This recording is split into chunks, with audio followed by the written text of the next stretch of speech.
Welcome to home made cooking. ఈరోజు మనం తయారు చేసుకోబోతున్నాం ఉండ్రాళ్ళు. ఈ ఉండ్రాళ్ళను చాలా టేస్టీగా అదేవిధంగా చాలా ఈజీగా తయారు చేసుకునే విధానం మనం ఇప్పుడు ఈ వీడియోలో చూస్తున్నాం.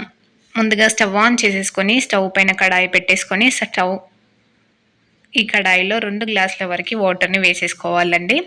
ఇలా 2 గ్లాసుల వాటర్ని వేసేసుకున్నాక వాటర్ కొంచెం బాయిల్ చేసేసుకొని వాటర్ కొంచెం వేడి చేసేసుకున్నాక ఇందులోకి వాటర్ కొంచెం వేడి అయ్యాక ఇందులోకి 3 టేబుల్ స్పూన్ల నెయ్యిని వేసేసుకోవాలి. ఇలా 3 టేబుల్ స్పూన్ల నెయ్యిని వేసుకున్నాక హాఫ్ కప్పుడు పంచదారని వేసేసుకోవాలండి. హాఫ్ కప్పుడు పంచదారని వేసేసుకొని ఇలా గరిటెతో కలుపుకోవాలి. ఇలా గరిటెతో చక్కెర అంతా వాటర్లో కరిగిపోయేదాకా కలిపేసుకొని వాటర్ కొద్దిగా వేడయ్యాక ఇందులోకి 1 గ్లాసెడు పిండిని వేసుకొని గరిటెతో ఉండలు లేకుండా కలుపుకోవాలండి. ఇక్కడ మనం 2 గ్లాసుల వాటర్కి 1 గ్లాసెడు పిండి తీసుకున్నామండి. ఇలా ఉండలు లేకుండా వాటర్ అనేది దగ్గరకు వచ్చేదాకా కలిపేసుకోవాలి. ఇలా ఉండలు లేకుండా ఒకసారి గరిటెతో కలిపేసుకోవాలండి. కలిపేసుకొని వాటర్ అనేది దగ్గరకు వచ్చే వరకు వాటర్ అనేది లేకుండా అయ్యే వరకు కలిపేసుకోవాలండి. ఇప్పుడు స్టవ్ ఆఫ్ చేసేసుకొని ఈ గరిటెతో ఈ పిండిని ఒక ప్లేట్లోకి పెట్టేసుకోవాలి. ఇలా ఒక ప్లేట్లోకి పెట్టేసుకోవాలండి. ఇలా పెట్టుకున్నాక ఈ పిండిని ఒక 5 నిమిషాల పాటు చల్లారనివ్వాలి. ఇలా 5 నిమిషాల పాటు చల్లారనిచ్చాక ఈ ముద్దని ఒకసారి ఉండలు లేకుండా మరొకసారి కలిపేసుకోవాలండి. ఇలా పిండి ముద్దలు లేకుండా మరొకసారి కలిపేసుకొని చేతికి నెయ్యి రాసేసుకొని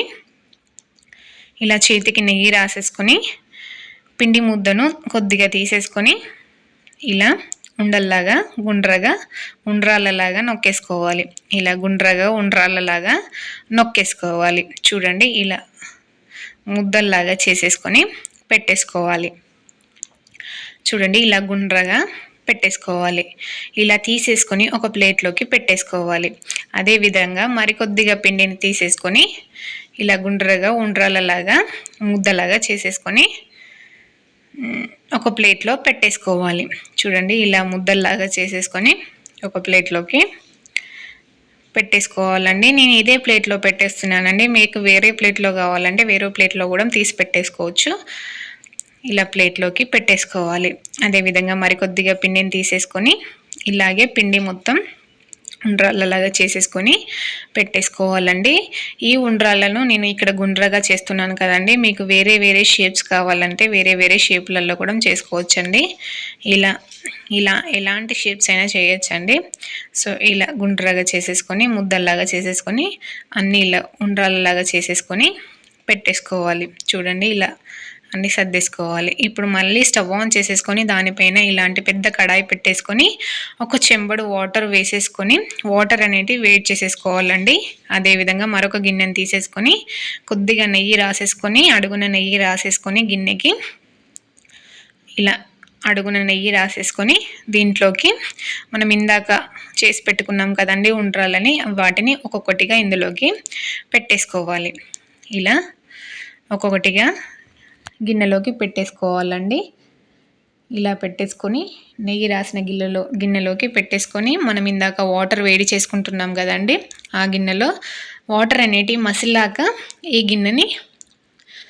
ఆ గిన్నెలో పెట్టేసుకోవాలండి. ఇలా పెట్టేసుకొని మూత పెట్టేసి ఒక 10 నిమిషాల పాటు ఉడకనివ్వాలండి.